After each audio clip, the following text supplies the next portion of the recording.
আর কত হাঁটবো? আমি যে আর পারছি না হাঁটতে। মনে হচ্ছে এখানে বসে পড়ি। এই বুড়ো বয়সে এসে নিজের গ্রাম ছাড়া হতে হবে, সেটা আমি কোনো দিন ভাবতে পারিনি। একটু কষ্ট করো গিন্নি, নিশ্চয়ই আমরা কোনো না কোনো আস্তানা পেয়ে যাব। কোথায় আস্তানা পাবে? এখনকার যুগ আর সেরকম নেই। আমাদের দুঃখ দুর্দশা থাকলে লোকজন এসে সান্ত্বনা দিয়ে যাবে, কিন্তু আমাদের তাদের ঘরে রাখবে না।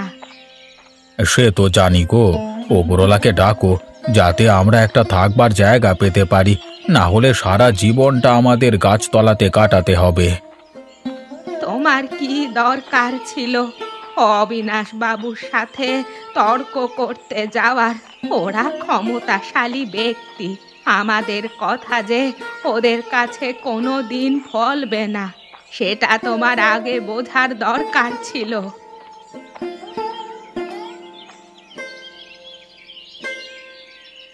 আরে গিন্নি, ওই দেখো ওইখানে ঝিলের মাঝে একটা বাড়ি গো। দেখে কি করব? ওই জলের মাঝে কার বাড়ি হবে না হবে সেটা তো জানি না, অতএব দেখেও লাভ নেই। ঠিক আছে, এখন তুমি চুপ করো, একটু বাড়িটা থেকে ঘুরে আসি। তুমি এ কি বলছো? লোকের বাড়িতে গিয়ে তুমি আবার অপমানিত হবে? অপমানিত হতে তোমার বারবার ভালো লাগে? আরে চলো না গিন্নি, আমার জন্য তুমি যখন বিপদে পড়েছো, তুমি শুধু একটা কথা জেনে রেখো, আমি তোমাকে এই বিপদ থেকে উদ্ধার করব, আর কেউই পারবে না। ঠিক আছে, তাই চলো। আমি না হয় তোমাকে বিশ্বাস করলাম, এবার যদি অন্য লোকের কাছে অপমানিত হই তাহলে কিন্তু একা দু চোখ যেদিকে যায় আমি চলে যাব, কেউ আমাকে আটকাতে পারবে না। গিন্নি দেখো, মনে হচ্ছে এই বাড়িতে আর কেউ থাকে না। ভালোই হলো, আমরা তবে এখানে থাকতে পারবো।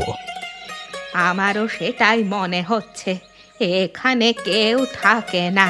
তাহলে কি আমরা অবশেষে একটা ঘর পেলাম? ওপরওয়ালা কি সত্যি আমাদের কথা শুনলো? শুনলো শুনলো গিন্নি, এই জলের মাঝখানে এই ঘরটা দিয়ে আমরা আমাদের সংসার শুরু করব। সংসার শুরু নয়, বলো সংসার শেষ করব। আর কদিনই বা বাঁচবো আমরা?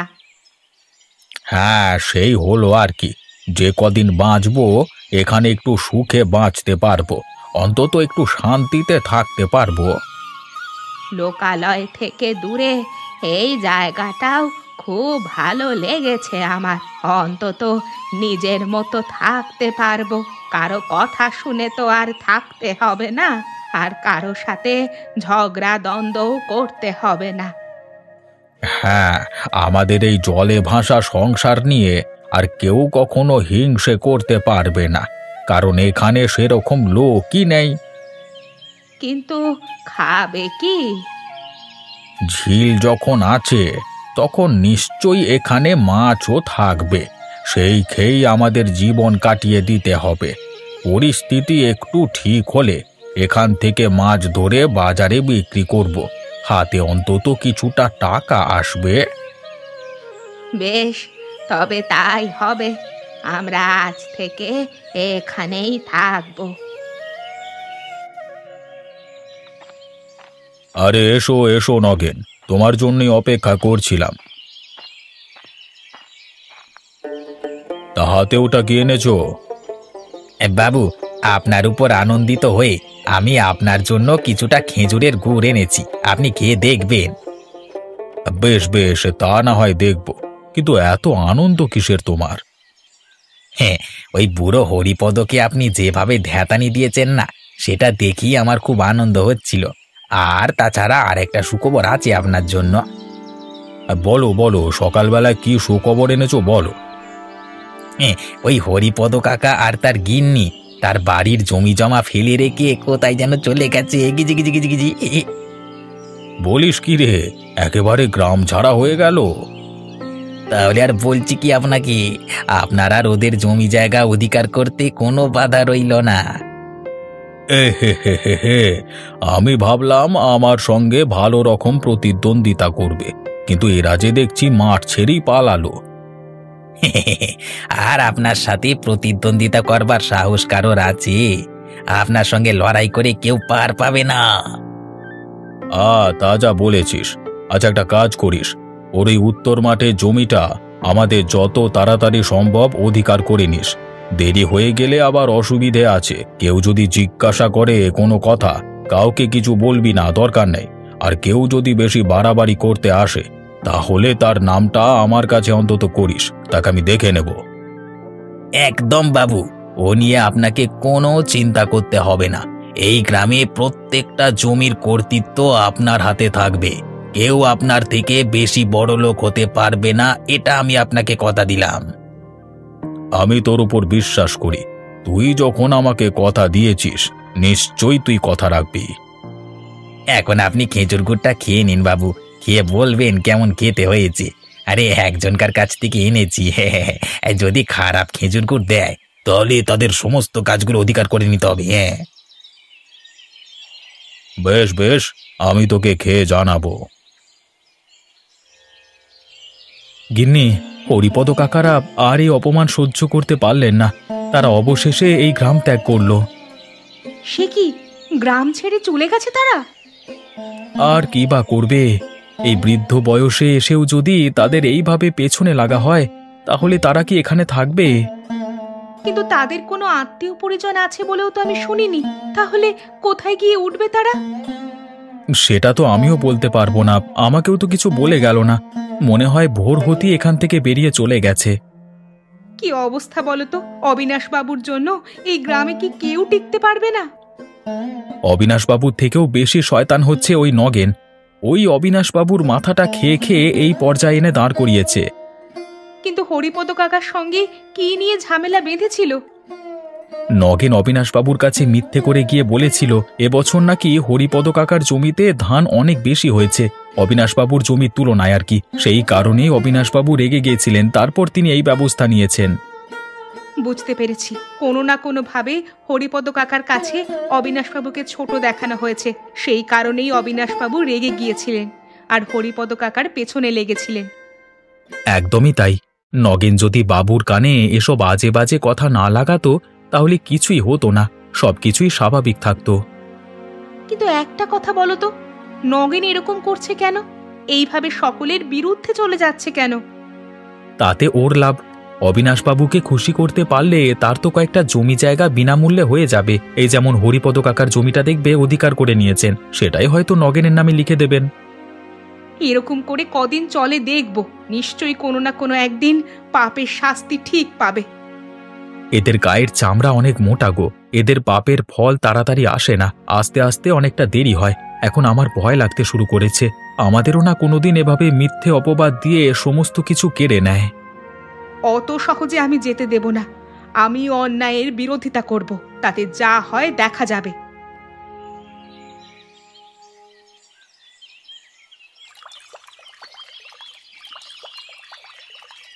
আহা, সত্যি এখানে যে এত মাছ পাবো আমি কোনোদিন ভাবতে পারিনি। হ্যাঁ, তবে বেশি লোভ করলে হবে না।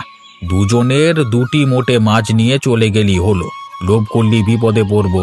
আর যাই যাই, গিন্নিকে গিয়ে মাছ দুটো দিই। গিন্নি, আরে ও গিন্নি, কি করছো?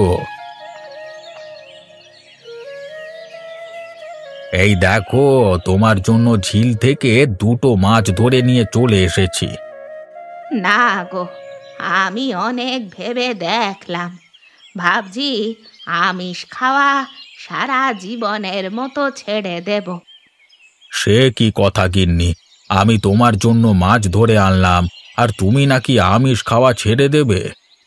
সব দিক থেকে ভেবে দেখো, বেঁচে থাকতে গেলে, রান্না বান্না করতে গেলে মশলাপাতি, চাল ডাল সব কিছু প্রয়োজন, আর সেগুলো আনতে পয়সা লাগবে।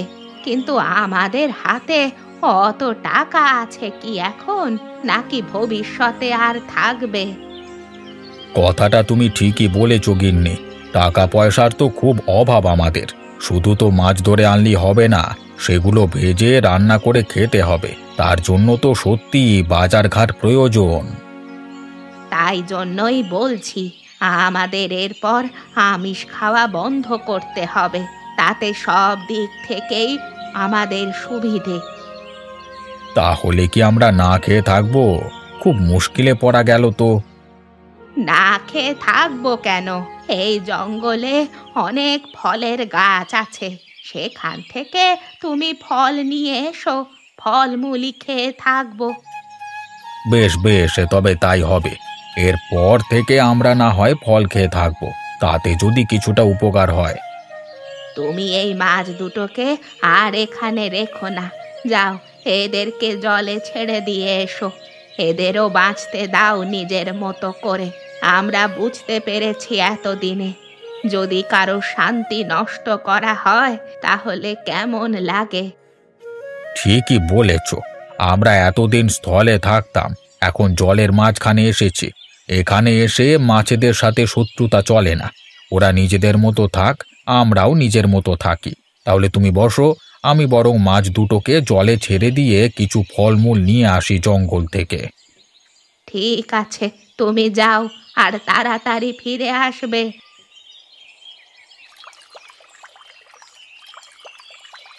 যা রে বাপ, তোদের আর কোনো ক্ষতি করব না আজ থেকে। তোরা যেমন এই চিলে থাকিস, আমরাও থাকবো।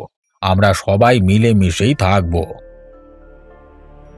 আরে, এটা কি দেখছি আমি? এরা এই ফলগুলোকে আমার কাছে নিয়ে এলো কেন? তাহলে কি এরা আমাদের ভাষা বোঝে? তাহলে বলতে হবে এই ঝিলের মাছগুলো খুবই বুদ্ধিমান।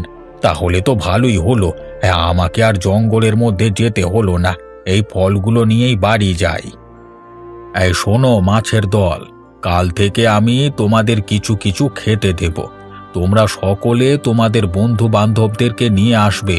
আমি এখন চললাম।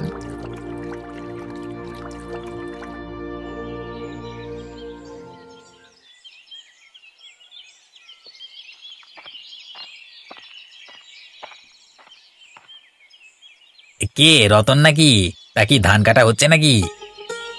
হ্যাঁ দাদা, ধানগুলো এবার কেটে জমি থেকে তুলতে হবে তো, না হলে এ সময় দুর্যোগ হয়ে গেলে অসুবিধে আছে। এবারে আমাদের জমিতে ধান ভালোই হয়েছে।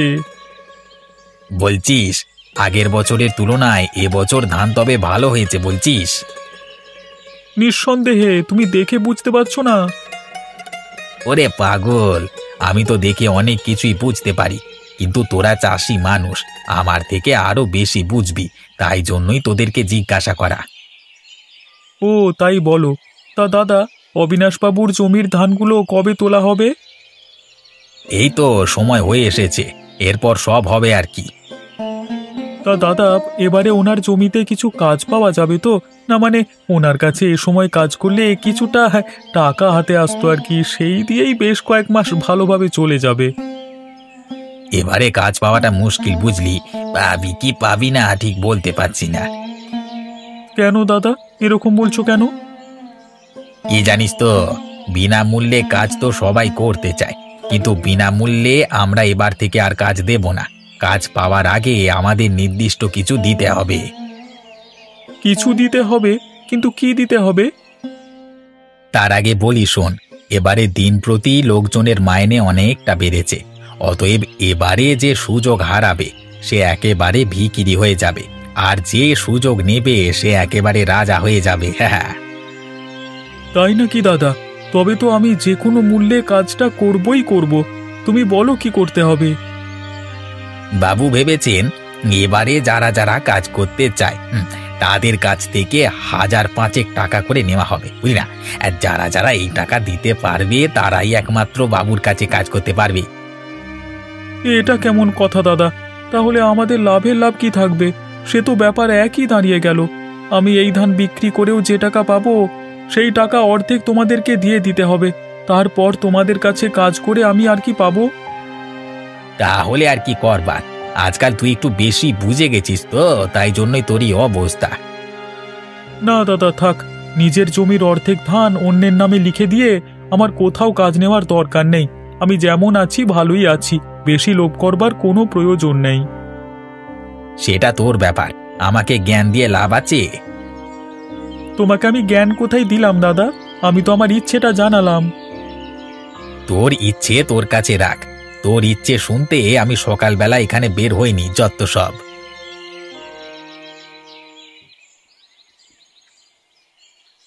বাবু, বাবু, আপনার গ্রামের আর একটা লোক এই হরিপদ কাকার মতো বেশি উড়তে শুরু করেছে। ওর ডানাটা কাটবার সময় হয়ে এসেছে বাবু। কেন, কি হলো আবার? সকালবেলায় তোর মুড খারাপ কেন এত? মুড খারাপ না হয়ে আর কি উপায় আছে বাবু? আপনার নামে কেউ যদি বদনাম করে তাহলে তো আমার মাথা এমনিতেই খারাপ হয়ে থাকে, আপনি জানেন। কি, আমার নামে বদনাম করেছে? কিন্তু কে কে আমার নামে বদনাম করেছে? কেন, ওই রতন, ও বলে কি জানেন? হতভাগা কি বলেছে আমার নামে?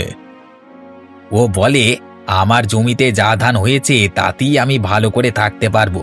অবিনাশবাবুর জমিতে কাজ করবার কোনো ইচ্ছে আমার নেই, ওখানে গাধার মতো খাটতে পারবো না। আপনি নাকি বেশি খাটিয়ে নিয়ে কম পয়সা দেন। ছি ছি ছি ছি। তাই নাকি?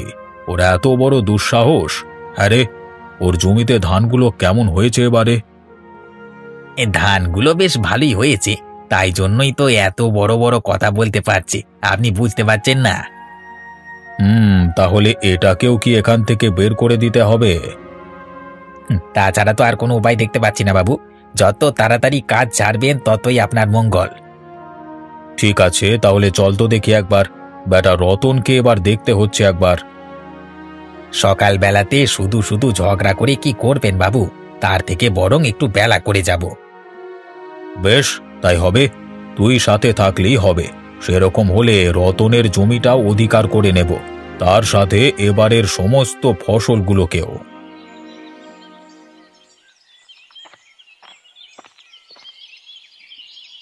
আরে আমি কি ঠিক দেখছি?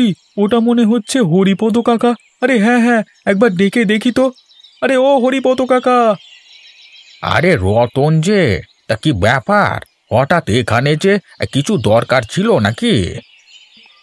আরে কাকা, আমি এই রাস্তা দিয়ে যাচ্ছিলাম, তা তোমরা একেবারে ডাঙা ছেড়ে জলের মধ্যে বসবাস করছো যে?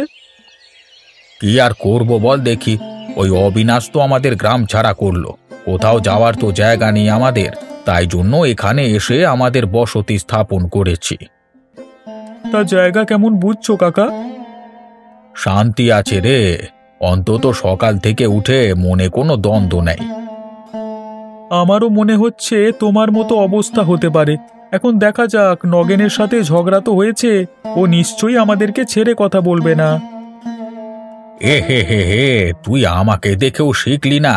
ওরে জলে নেমে কুমিরের সাথে লড়াই করতে নেই।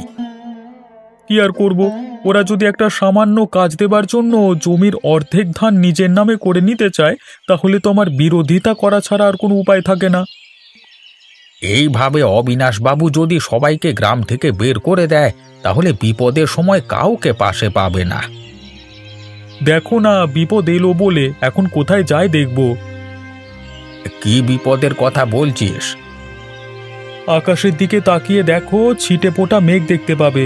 কদিন বাদই এখানে বৃষ্টি হতে পারে। অবিনাশবাবুর সারা জমির ধান এখনো পড়ে আছে। ধান পুরো নষ্ট হয়ে গেলে তখন কি করে অবিনাশবাবু দেখব।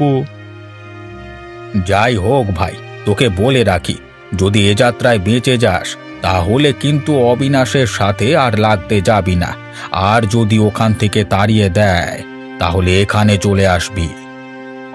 ঠিক আছে কাকা, তুমি বসো, আমি দেখি ধানের আড়তের লোকের সাথে একবার কথা বলে আসি।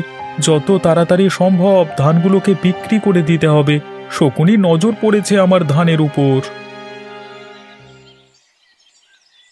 কি রে গোপাল, খেজুর রস পাড়া হচ্ছে নাকি?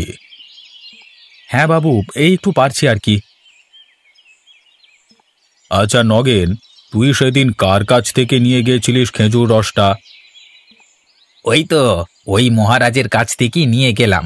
আপনি তো খেয়ে বললেন খেজুর রস তাজা নয়, তাহলে আপনাকে ভেজাল রস খাওয়াচ্ছিল, বুঝতে পারছেন তো? এ তুমি কি বলছো দাদা? আমি বাবুকে তাজা খেজুর রস না খাইয়ে ভেজাল জিনিস খাওয়াতে যাব কেন? যাতে আমি তাড়াতাড়ি পৃথিবী ছেড়ে চলে যাই। আপনি এসব কি বলছেন বাবু? আমি কোনোদিনই এমন চিন্তা করি না। সবাই মুখে ওরকম বলে রে, মনে মনে বাবুর নামে সাপ সাপান্ত করে, আমরা কি সেটা জানি না? তুমি একটু বেশি বোঝো নগেনদা, সবসময় শুধু বাবুর মাথাটা খাও।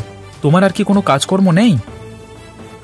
দেখেছেন বাবু, বললাম না কেউ ভালো চায় না আমাদের।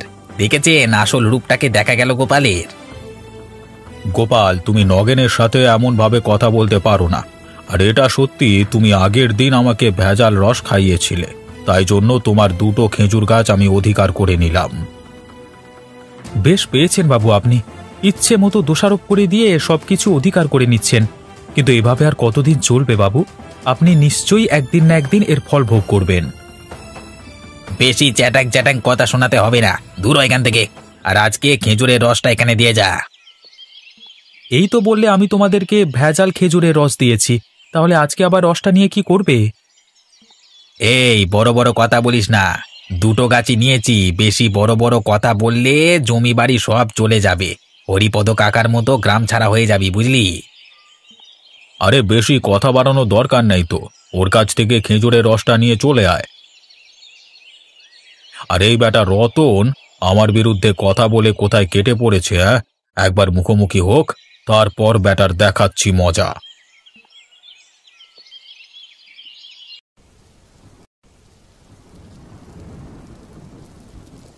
এ কি হচ্ছে গো? এই যে অসময়ে বৃষ্টি নেমে গেল। তাতে তোমারই কি আর আমারই কি? বৃষ্টি হচ্ছে হতে দাও, আমাদের তো কিছু যায় আসে না। তা বটে, আমাদের তো আর জমি জমা নেই, আর খেজুর গাছ দুটো অধিকার করে নিয়েছে অবিনাশ বাবু। অতএব আমাদের হাত পা গুটিয়ে বসে থাকা ছাড়া আর কোনো উপায় নেই। হ্যাঁ, তবে একটা আনন্দ হচ্ছে, এই যা বৃষ্টি হচ্ছে আমাদের অবিনাশবাবুর জমি জমা একেবারে ভেসে যাবে। যে কটা ধান হয়েছিল সব নষ্ট হয়ে যাবে। রতন আর যাই করুক, বুদ্ধি করে ধানগুলো বিক্রি করে দিয়েছে। তাহা তুমি ঠিকই বলেছ। এই গোপাল ভাই, আরে ও গোপাল ভাই, জলদি করে বেরিয়ে এসো। কি ব্যাপার নগেন, তোমাকে এরকম লাগছে কেন? গোপাল ভাই, তোমার সাহায্য লাগবে, না হলে বাবুর ধানগুলো একেবারে জলে ভেসে যাবে। গ্রামের কেউ কাজ করতে চাইছে না, তুমি চলো না গোপাল ভাই। না গো, আমার কাছেও তো টাকা কোথায় যে তোমাদেরকে আমি টাকা দিয়ে কাজ করব? তোমাকে আমি সাহায্য করতে পারলাম না দাদা। হায় হায় হায় হায়, এসব কিছু আমার জন্য হয়েছে। আমি সবার সাথে খারাপ ব্যবহার করেছি। অবিনাশ বাবু এবার আমাকে গ্রাম ছাড়া করবেন।